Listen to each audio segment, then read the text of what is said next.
Siguro naranasan nyo na mapawaw sa mga napupuntahan yung mga lugar. Pero sa mga matagal na nataga doon, na nakatira na doon, yung mga kinamamanghaan nyo ay para sa kanila wala na lang. Halimbawa, sa mga taong nakatira sa dagat, if it's your first time, napapa-wow ka, no? You are in awe. Pero doon sa mga nakatira na doon, wala na lang sa kanila yon, no? Sana hindi ganito yung maging tingin natin sa teksto natin ngayong umaga. We know this text so well. It is present in all four gospel accounts, but may we have a fresh view sa teksto na pagsasaluhan natin ngayong umaga about the triumphal entry of the Lord Jesus Christ in the Jerusalem. At ito yung binasa ni Deacon Manny sa Mark 11, 1 to 11. Madaling sundan yung pagkakalatag ni Mark about the triumphal entry of Christ in Jerusalem. We can just divide it into 3 sections. Yung unang parte dito, yung verse 1 to 6 ay patungkol sa paghahanda bago pumasok sa Jerusalem. Doon sa verse 7 to 10, ito na yung pagtanggap sa Panginoong Hesukristo. At yung last verse, verse 11, ay yung pagsusuri sa templo.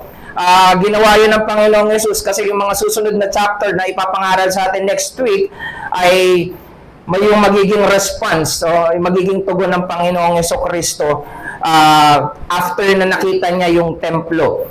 So this triumphal entry is, as known by many, is making a statement for us that Jesus is the King promised in the Old Testament. Bagamat hindi direktang ginagamit yung salitang hari dun sa mga binasa natin, Jesus' kingship is still what is implied in our text today. Actually, even prior to this text, inihahanda na tayo na makita natin ang Panginoong Hesukristo bilang haring dumating na ayon sa pangako sa lumang tipan. We've seen the blind man Bartimaeus. Ano yung isinisigaw niya nung gusto niyang gumaling? Sabi niya, Jesus, Son of God, Son of David, have mercy on me.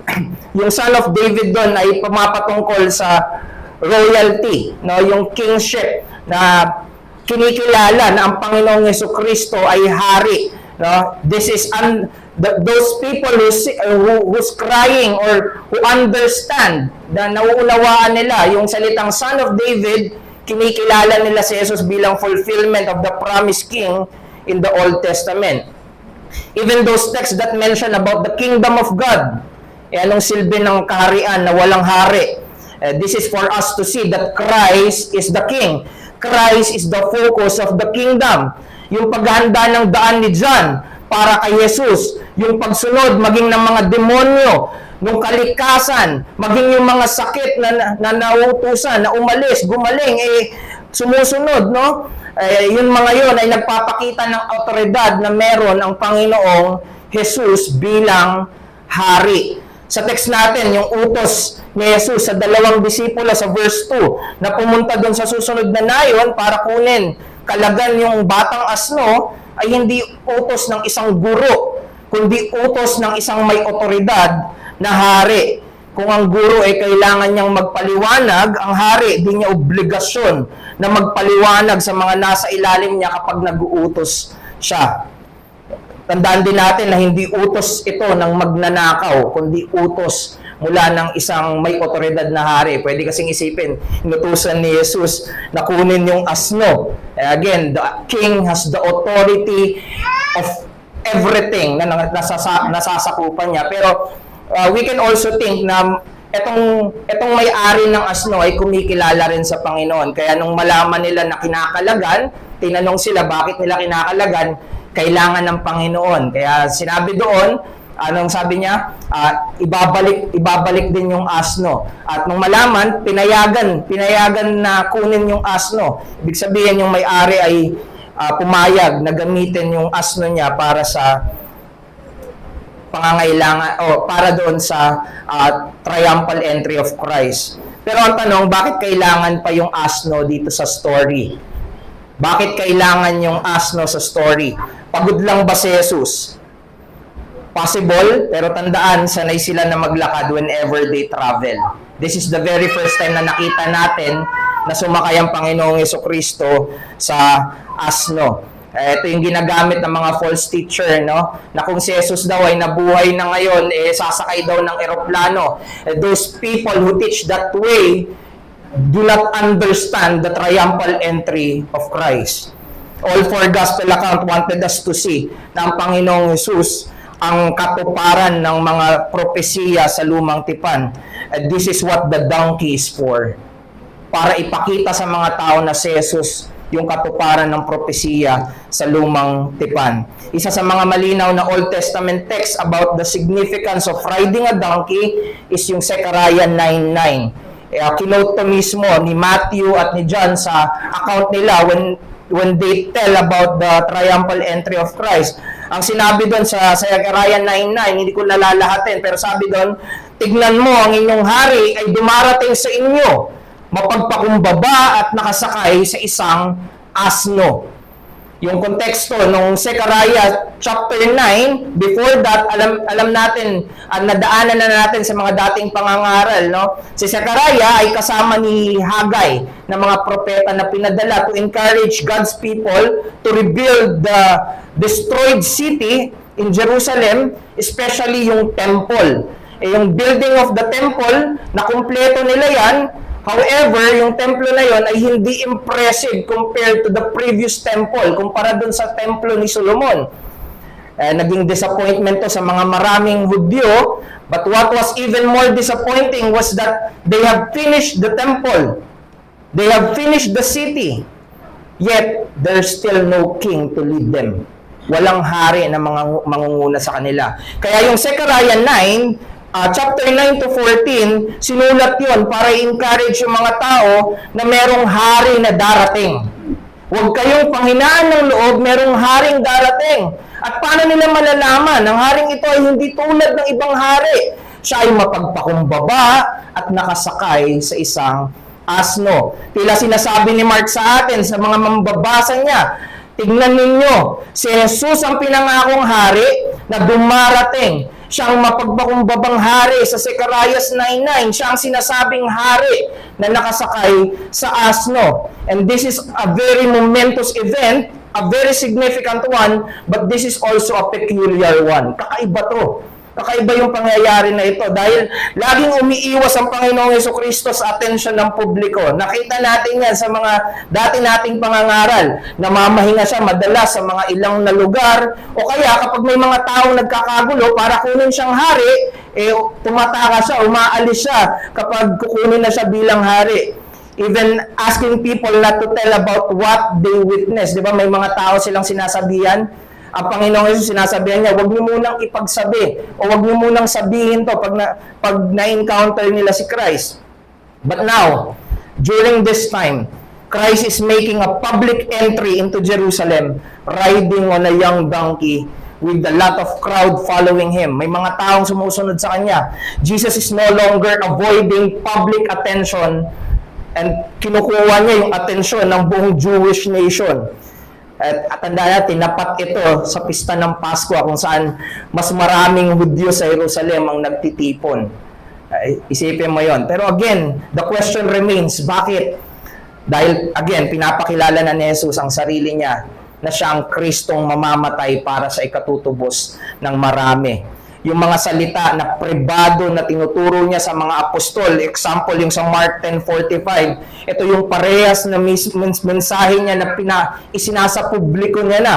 Ano yung mensahe na yon? He came not to be served, but to serve, and to give His life as a ransom for many. Alam na Jesus, yung mangyayari sa kanya, He can even describe it very vividly. Sa chapter 10, yan din yung nakita natin sa pangangaral ni Pastor nung nakaraan. Ano sabi? Siya'y hahatulan nila ng kamatayan at ibibigay sa mga hentil. Listen, siya'y kanilang kukutsain, siya'y duduraan, siya'y hahagupitin, at siya'y papatayin. Despite of this, dumating pa rin ang Panginoong Jesucristo. Despite knowing kung ano yung nag-aabang sa kanya sa Jerusalem, dumating pa rin ang Panginoong Jesucristo. Brethren, people would immediately say na ito ay katapangan. This is braveness. This is fearlessness or courage. But I submit to you as we look at our text this morning, may we all see that the reason why Jesus came is because of His humility. Sabi sa Philippians 2:8, He humbled Himself, becoming obedient to the point of death. At ito mismo yun. Ito mismo yun, parte ng pagsunod ng Panginoong Jesucristo, pagpapakababa ng Panginoong Jesucristo. Kaya siya dumating. Siya ay nagpakababa at naging tao dahil siya ay tunay na mapagpakumbaba. He came to give His life for many. Although He is God and He is King over all, pinaglingkuran niya ang mga makasalanan with His life para tayo ay maligtas.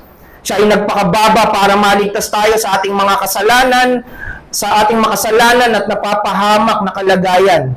Sa kanyang pagpapakababa, kusang loob niyang tinanggap ang misyon ng kaligtasan, ang mamatay upang ang makasalanan ay makasumpong ng buhay. And this is what we want to behold this morning. This is what we want to understand about this triumphal entry of Christ. Kaya yung mensahe na gusto kong pagnilayan natin, dapat nating masdan kung ano yung tunay na itsura ng kababaang loob mula sa haring dumating na handang mamatay upang ang mga makasalanan ay mabuhay. Behold, the image of true humility from the King who came ready to die so that sinners might live. Ang dalangin ko at ang pag-asa ko ay makita natin ang mensahe na to na very significant pa rin sa atin hanggang ngayon. Dahil namumuhay tayo sa mundo na ang normal ay ipagmalaki sa mundo kung ano yung meron tayo. Ano yung kaya nating gawin? Saan natin kayang pumunta? Para saan? Is that for the purpose of serving others? Or is that for the purpose of making ourselves expert of serving our own selves? Yes, hindi lahat ganito yung intention. Madalas hindi big deal ito sa marami because perhaps we would hear reasons na we just want to express and give update to others. Pero mag-ingat tayo. Kung araw-araw nating sinasana yung mga sarili natin para paglingkuran lang natin yung mga sarili nating agenda. I want you to be careful with the use of social media as well. It is beneficial but at the same time it is addicting. Sa social media, maging ang pagpapakumbaba ay kayang-kaya nating gamitin para sa kayabangan without us knowing it. Hindi natin namamalayan, maging ang mga mapagpakumbabang pagpapakita o ng gawain ay nagiging kayabangan. Napakaganda ng pagpapakumbaba, pero sino ang tinutularan natin sa usapin ng pagpapakumbaba? Yung mga vlogger na kunwari tumutulong sa mga mahihirap para sa mas maraming view? Yung mga tao na very down to earth sa social media but the real intention is to gain favor and numbers of followers, mga heart, mga likes, mga maraming shares. Hindi ganito ang Panginoong Jesucristo. His public declaration of His kingship is characterized by His humility. He came not as a conquering hero na nakasakay sa isang pandigmang kabayo. Hindi yun yung sinasakyan niya. He is simply riding humbly on a donkey. He is riding humbly on a donkey. Maging ang pagpili ng sasakyan niya, yung asno, ay merong mabuting intensyon at layunin. Ito ay para ituwid niya yung maling katuruan o yung maling kaisipan na tumatak na sa maraming Hudyo patungkol sa paparating na Mesiyas. They are expecting of a victory coming from a military political king, pero hindi ito yung nakita natin.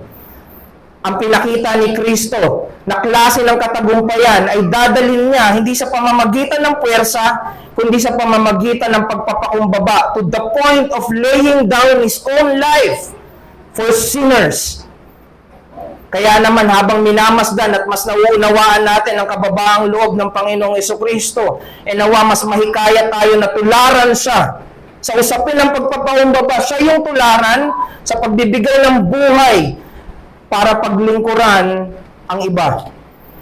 Tandaan, naihatid sa makasalanang mundo ang ebanghelyo dahil sa pagpapakababa at kababaang loob ng Panginoong Jesucristo.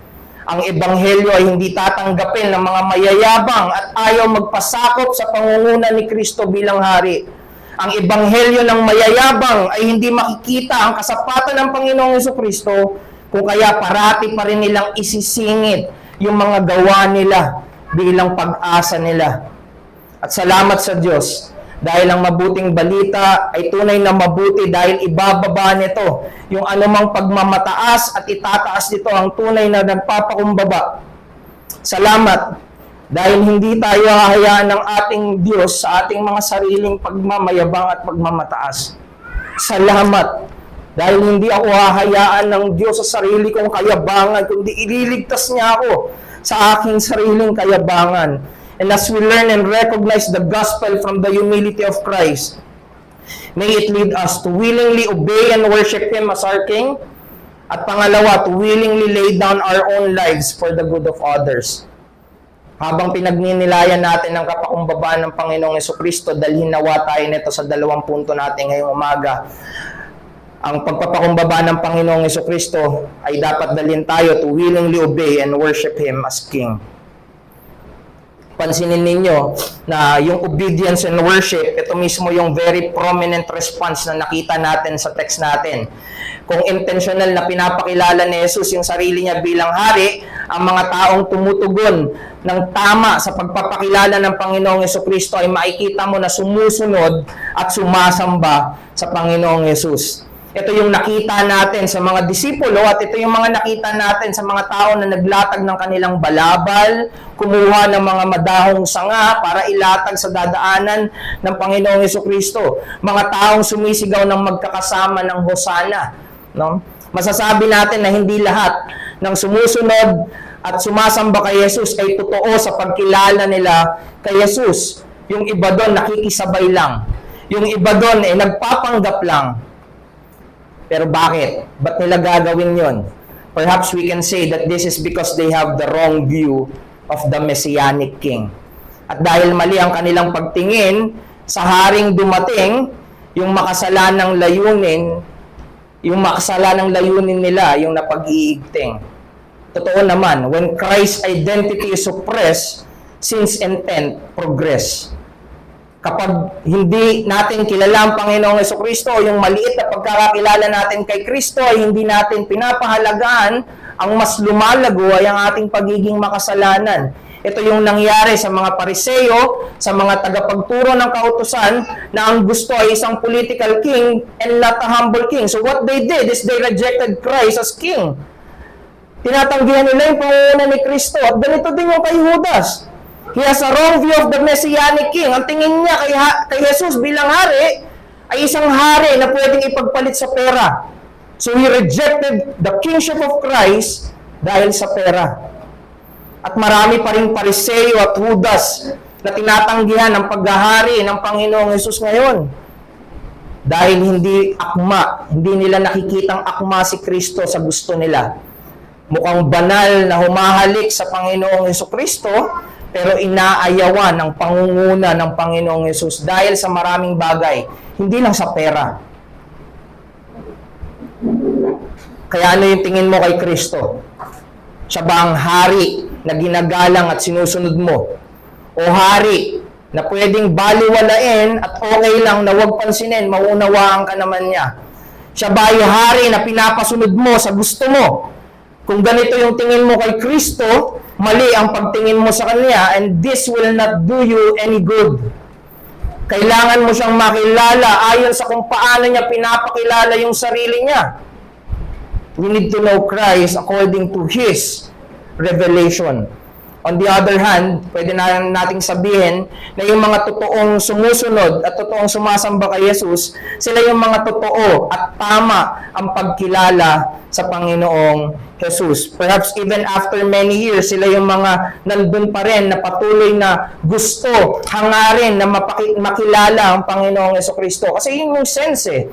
Tanungin mo yung dalawang tao, sasabihin nila, parehas nilang kilala ang Panginoong Jesucristo, pero sino sa kanila, yung totoong kumikilala kay Kristo, sila na nagpapatuloy pa na kilalanin ang Panginoong Jesucristo.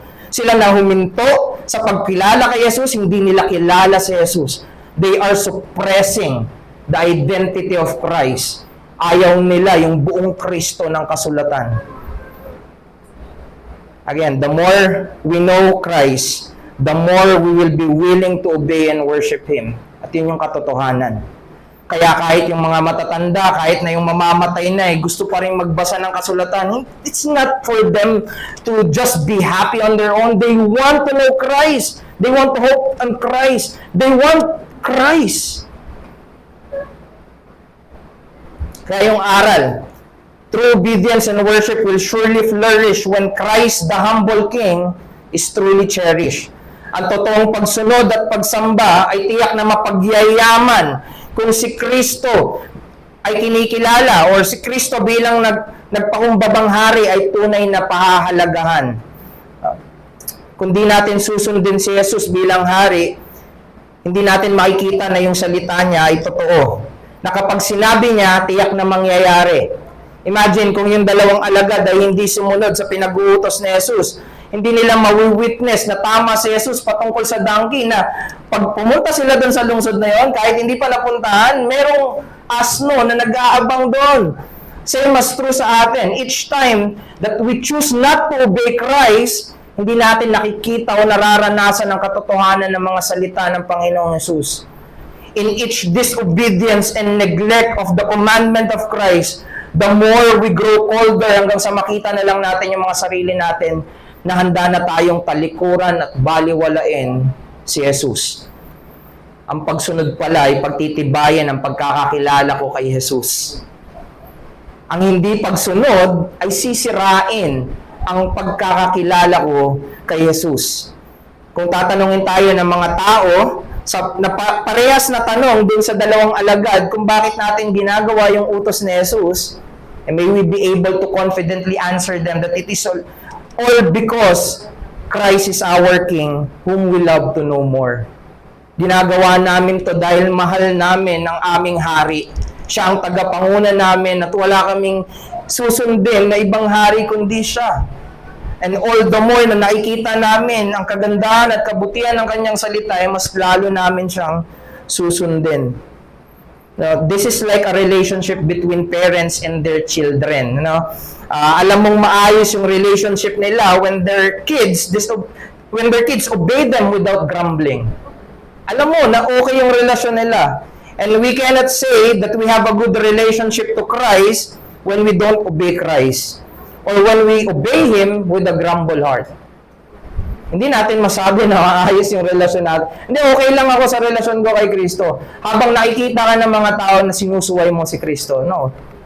Hindi pwede yun. Now, ang pagkilala nila kay Jesus ay hindi lang makikita sa pagsunod nila. After bringing the donkey to Christ, nilagay ng mga disipulo ang kanilang mga damit o mga balabal sa asno para makaupo ang Panginoong Jesus. Dahil yung donkey ay hindi siya kagaya ng kabayo, spiky yung mga buhok nun at matitigas at masasaktan yung upo doon kung walang saddle. So, dahil walang saddle, nag-improvise sila, mga balabal. At alam mo yung ginagawa nila, they are honoring Christ as their King by offering whatever best that they can give to serve Christ.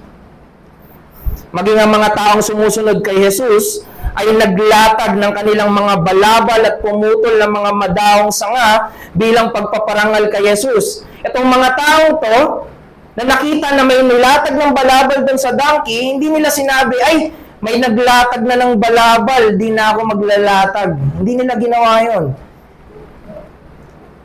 Di makikita natin na yung faithful offering pala ay nagli-lead to another offering. No? Kaya napakaganda na invite lang ng invite. And also we can see here na ang gustong maglingkod ay hindi pipigilan at hindi mapipigilan. Kapag nakita niya nakarapat-dapat si Jesus, mag-aalay yan para sa karangalan ng Panginoong Jesus. And now, we see that the crowd, after they have done that, nilatag yung balabal, nilatag yung mga sanga na may dahon, they started to shout saying, Hosanna, blessed is he who comes in the name of the Lord, blessed is he, or blessed is the coming kingdom of our father David, Hosanna in the highest. Yung Hosanna, ang ibig sabihin pala niya ay, Lord, save us now. Iligtas mo kami.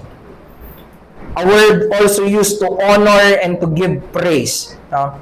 Pero pag pinara-praise natin yan sa paraan na maiintindihan natin kung yung Hosanna ay sinasabi na iligtas mo ako, pwede pala nating sabihin na yung sinasabi ng mga tao, kung itatagalog natin, nandito na ang magliligtas sa atin. Yun yung sinasabi nila, Hosana! Nandito na yung magliligtas sa atin. Pagpapala ang dala niya na dumarating sa pangalan ng Panginoon. Pagpapala ang kahariang tinatatag niya. Itaas natin ang gagawin niyang pagliligtas upang kaligtasan ay malaman ng lahat. Ipamalita ang kaligtasan. Yun yung sinasabi nila. Ang kanilang pagsamba ay nakabatay sa kaligtasang nakikita nila kay Jesus. Para sa kanila, ang pagsamba ay pagpapala.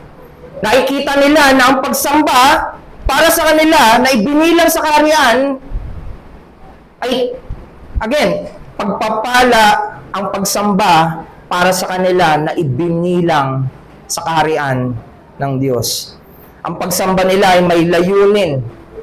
Kaya sila sumasamba, ang layunin nila ay malaman ng lahat na si Kristo ay nagliligtas. Ito ay pagsamba dahil sa kaligtasang dala ng nagpakababang hari. Kaya ang tanong sa iyo, bakit ka sumasamba? Ang dahilan ba ng iyong pagsamba ay dahil may kaligtasan kang tinanggap kay Kristo? Pagpapala ba sa iyo ang pagsamba? Sumasamba ka ba dahil parte ka ng kahariang tinatag ng Panginoong Hesukristo? Sumasamba ka ba na ang hangarin ay malaman ng mga tao ang pagliligtas ng ginawa ng Panginoong Hesukristo? Again, do not worship for lesser reason. Remember, mapalad ang sino mang dumarating sa pangalan ng nagpakumbabang hari at Panginoon. Ikaw, dumating ka para kaninong pangalan? Kanino yung dala mong pangalan nang dumating ka? Worship because of Christ. Siya ang sapat na dahilan para magkaroon ng totoong panambahan.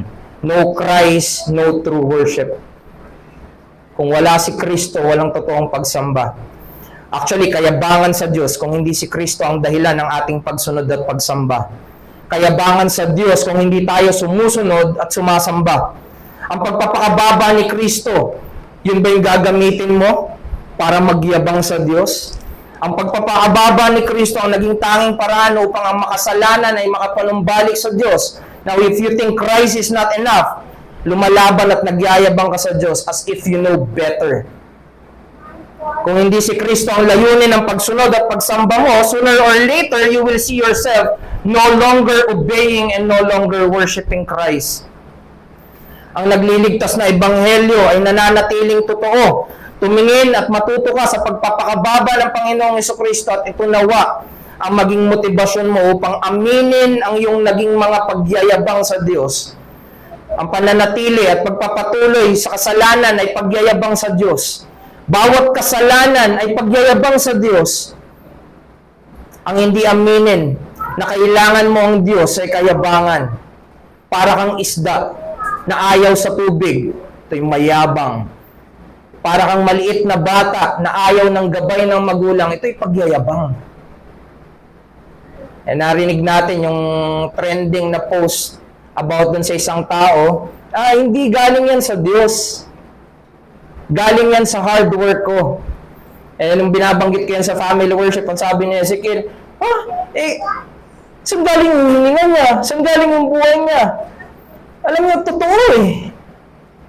Nagyayabang tayo sa Diyos sa hard work. Bawat araw, bigay ng libre ng Diyos. Meron lang isang mayaman sabi, kahit na magbayad ako para lang madugtungan yung hininga ko. O kaya yung iba sasabihin, pagpapalit mo ba yung buhay mo bukas, bibigyan ka ng 30 million ngayon. Bukas, mamamatay ka. Hindi. Kasi mas mahalaga yung buhay kaysa sa 30 million. Pero yun yung binibigay ng Diyos ang libre, tapos nagyayabang tayo sa Diyos. Kung kaya ang tunay na pagpapakumbaba sa Diyos ay magsisimula sa paghingi ng tawad sa ating mga kayabangan at pag-asa kay Kristo na nagpakumbaba para sa kapatawaran ng ating mga kayabangan.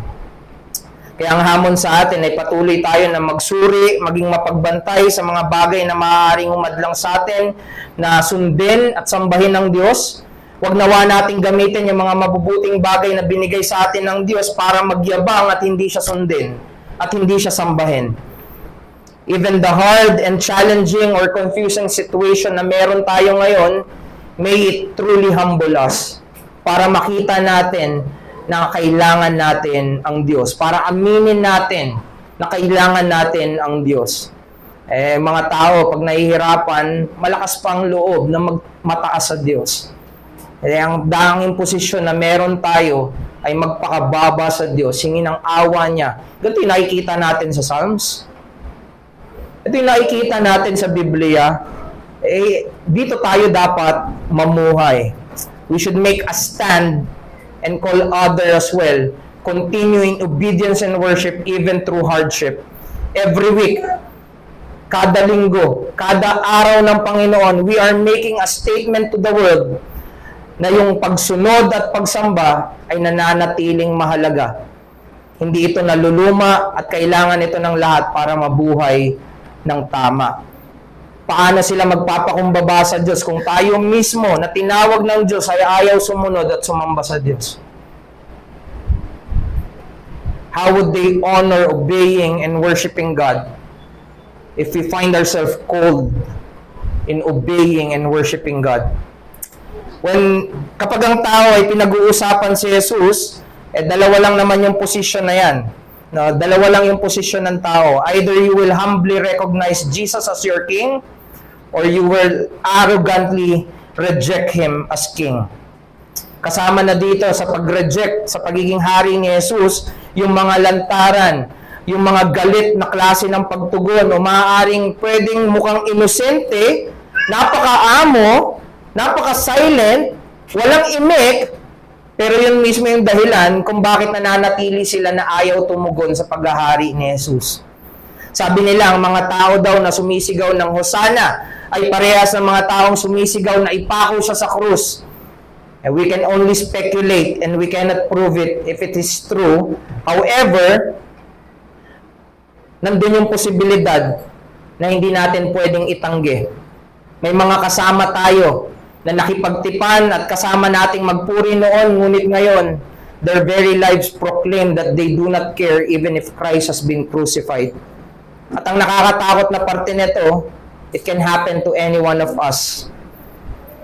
Kung tayo ay magpapatuloy na maging complacent at kung di natin pagsisikapan yung mga bagay na pinagkatiwala sa atin ng ating Diyos. Kung magpapatuloy tayo na baliwalain yung utos niya para sundin, kung babaliwalain yung pagsamba, pwedeng makita natin yung sarili natin sa ganong posisyon. So again, recognize the humble King and behold Him. Kung kinakailangan mong umiyak ng awa, umiyak ka ng awa, at nawa iligtas tayo ng Diyos sa pagkawasak at pagkakawatak-watak dahil sa ating mga kayabangan. Pangalawa, Christ's humility should lead us to willingly lay down our lives for the good of others. Yung triumphal entry, nangyari to again, time ng Passover. There were many Jews sa Jerusalem during this time because Passover is one of the major festival para sa mga Hudyo. Naiintindihan ng mga Hudyo yung significance ng Passover. Maaring ang sambayan ng mga Hudyo na nasa malayong lugar ay hindi lahat makakapunta dahil sa mga expenses or some other things, pero they ensure na merong isa, like a head of the family or isang representative ng sambayan nila na pupunta doon sa pista sa Jerusalem.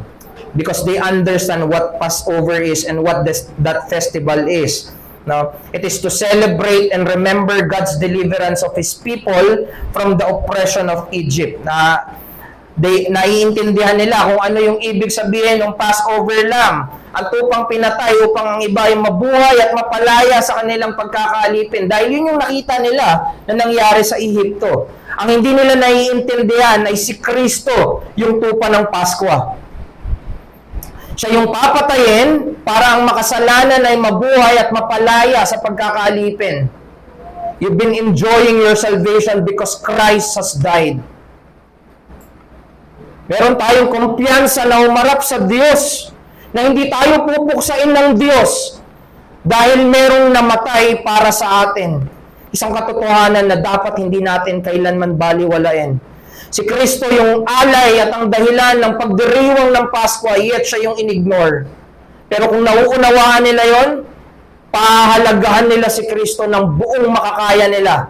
And this is also why it is significant na maunawaan bakit yung asno ay mahalaga na hindi pa nasasakyan ni man. Dahil kadugtong ng ideya na ito ay ang ideya ng sakripisyo. Bakit mahalaga na hindi pa nasasakyan yung asno? Dahil karugtong nito yung ideya ng sakripisyo. Sabi ni Kent Hodge, sa ancient culture daw in general, ang isang hayop na itinalaga para sa isang banal na gawain, dapat ay hindi ginagamit sa ordinaryong mga gawain. At ano yung banal, yung sacred task ng donkey? To carry and deliver the sacrifice. Jesus is the sacrifice, hindi yung donkey. Si Jesus, yung sakripisyo na iaalay at papatayin.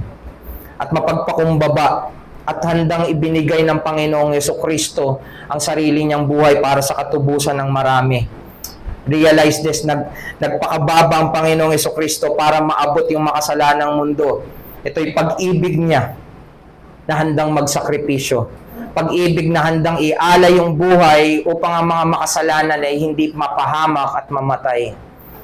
Ito yung pagbibigay ng sarili para sa ikabubuti ng marami. Walang mabuting balita kung hindi binigay ni Jesus ang buhay niya para sa marami.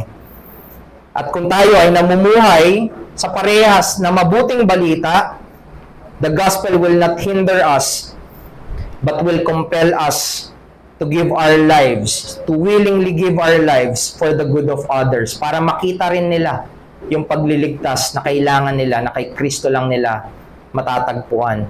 Ang ebanghelyo ay hindi yung ating mga paggawa, kundi sa ating mga maliliit na paggawa, maging instrumento ito para makita nila yung pag-aalay ng buhay ni Kristo na tanging makapagliligtas sa kanila. Yung maliit na gawa ng mga Kristiyano, ito'y para ituro sila kay Kristo. Ang mga gawa ng mga Kristiyano ay parang liwanag ng mga bituin sa madaling araw. Unti-unting nag-fade para ituro ang liwanag ng paparating na haring araw. At kapag dumating na ang liwanag ng haring araw, ang gawa ng mga Kristiyano ay kusang natatakpan ng liwanag ng kagandahan at kahigitan ng gawa ng Panginoong Jesucristo. Ang dahilan ng bawat sakripisyo ng mga Kristiyano ay ang pagpapakababa ng Panginoong Jesucristo. The more we understand how He gave His life for sinner like us, the more we become willing to do the same. Kaya yung motibasyon natin para handa nating ibigay ang ating mga buhay para sa ikabubuti ng marami ay walang iba kundi ang pagpapakababa ng Panginoong Jesucristo. Brethren, His sacrificial love make us willing to do that. Nagagawa lang natin yun dahil sa pagtingin natin, sa pag-ibig niya na nagsakripisyo para sa atin. Yung analogy na ginamit ni Richard Baxter ay kandila para sa buhay ng mga Kristiyano. Para ang kandila, para makapagbigay ng liwanag, kailangang sindihan at maupos. Ganyan ang buhay ng Kristiyano. Nagbibigay liwanag sa iba in the expense of their own lives. They are willing to sacrifice para lang magbigay ng liwanag sa mga nadidiliman. Nung nakipagtipan tayo sa iglesia, ang ipinangako natin ay buhay natin para sa kabutihan at kabanalan ng iba. Nung sinabi natin na handa nating mahalin at ingatan ng iglesia, we are saying na handa nating ibigay ang buhay natin para ingatan ng isa't isa. You know, kapag binabasa ko yung scripture at pinag-uusapan yung pag-ibig, laging ang nakadugtong dun sa salitang pag-ibig ay pag-aalay ng buhay. So when Christ commanded us to love one another, die for one another. Mamatay ka. Handa kang mamatay para sa kabutihan ng iba. At nakakalungkot. We no longer want to do that. We don't want to love others. At yun yung dapat nating patayin sa mga sarili natin. Sa kasal, napakaseryoso natin sa mga marriage vow natin. Dapat lang. Dahil alam natin na yung pangako natin ay tipanan natin saksi ang Diyos. Same as true sa membership vow natin. Hindi ka lang nangako sa kapatiran na handa kang ibigay yung buhay mo nung sinabi mong iibigin mo ang iglesia. Sinabi mo handa kang mamatay para sa iglesia at saksi ang Diyos sa pangakong yun. Kung sineseryoso natin yung mga marriage vow natin, and so as yung membership vow natin. They are not just like other people. Itong mga tao at mga tinatawag mong kapatid, sila din yung pinag-alayan ng buhay ng iyong Panginoon. Na kapag sinasayang mo sila, parang sinasayang mo yung dugo ng Panginoong Jesucristo para sa kanila. We don't want that. So let's stop doing para patayin at pabayaan yung kapatiran dahil ayaw mo lang isuko yung sarili mo. Madaling kinakalimutan ito ng marami dahil mas pinipili nila yung kanilang mga sarili. Pero kung kay Kristo ka maninindigan at mananatili para sa higit na kabutihan ng iba, handa kang magbigay ng iyong buong sarili. Binasa natin kanina si Stephen, no? Anong sabi niya doon? Huwag niyo na silang panagutin, O Diyos. Alam niyo ba't niya sinabi yun? Dahil ang gusto ni Stephen, sa kabila ng buhay niya, na mamamatay siya, pinapatay siya, ang gusto niya ay maligtas pa rin yung mga taong pumapatay sa kanya. Ang gusto niya at hinihingi niya sa Diyos ay maligtas pa rin yung taong sumasakit, nananakit sa kanya. Kristiyano, ganyan ka ba? Sinabi mo na handa mong ibigay ang buhay mo para sa iba, pero kapag nasaktan ka, nakakalimutan mong ipanalangin sila. Ipanalangin yung kaligtasan nila. Ipanalangin na sama-sama pa rin kayong lumakad sa kabanalan. Ang hamon sa atin, we should not hold back. Hindi pagkalugi ang sundan at tularan ng Panginoong Jesucristo. Honor the humility of our sacrificial King with our lives as an offering. Inalay niya yung buhay niya, iaalay ko yung buhay ko. Hangarin nawa natin na magamit ang mga buhay natin para makita ng marami kung sino si Kristo. Are there opportunities for you to sacrifice your time, your resources, your comfort for the benefit of others? How can you say that you are willing to give your life kapag hindi ka naman handang magbigay ng oras? Hindi ka handang magpaggamit, hindi mo handang ipaggamit yung mga resources mo or even ibigay yung comfort mo para sa iba. Again, we need to kill our selfishness para sa ikabubuti at para sa buhay ng iba. No, you can only offer your life for the good of others when you start with Christ. Hindi mo yan magagawa out of your own goodwill. Kailangan mong magsimula sa Panginoong Jesucristo. Dahil ang tunay na pagpapakumbaba ay nagsisimula kay Kristo. Ang totoong pag-aalay pala ng sarili para sa kabutihan ng iba ay ang magsimula ka mismo kay Kristo. Actually, ito yung arrogance, di ba? Yung arrogance ay maraming form. Pero yung common nila ay laging nagsisimula sa sarili at nagtatapos sa sarili. Yung kayabangan ay nagsisimula at nagtatapos sa sarili. Umiikot sa sarili. So, again, choose what is good. Choose where to stand. Ayan yung magtapos ako. Ang tanong ko kanina is, where will the humility of Christ lead us? Saan tayo dadalhin ng pagpapakumbaba ng Panginoong Jesucristo? Si Kristo, dinala sa Jerusalem. Ano yung Jerusalem? Ito ay significant place ng gathering ng mga tao ng Diyos. It is a place of obedience and a place of worship. Pero dahil sa kasalanan ng kayabangan ng mga taong nandoon sa Jerusalem, itong lugar ng panambahan ay naging slaughterhouse. Dahil sa kayabangan ng mga tao, dahil sa pagtanggi nila sa paghahari ng Panginoong Jesucristo, the place of worship become a slaughterhouse. At ang unang pinatay ay ang Panginoong Jesucristo. Ang anak ng Diyos ay pinatay dito sa Jerusalem. dito rin tayo dinadala ng ating Diyos sa Jerusalem. Sa lugar ng panambahan, pero sa lugar din kung saan kinakailangan mo na ialay ang iyong buhay para sa kabutihan ng iba. Tulad ng ating hari, pupunta ka ba sa lugar ng panambahan para ialay mo ang buhay mo sa iba? Hindi ito gagawin ng mga taong humahawak sa sarili at patuloy na nagyayabang sa Diyos. Ang makakagawa lang nito ay sila na handang magpakumbaba at tularan ang hari na nagpakababa. Nawa, huwag nating hayaan na ang iglesia ng ARBC ay matulad sa Jerusalem dahil sa ating mga pagmamayabang.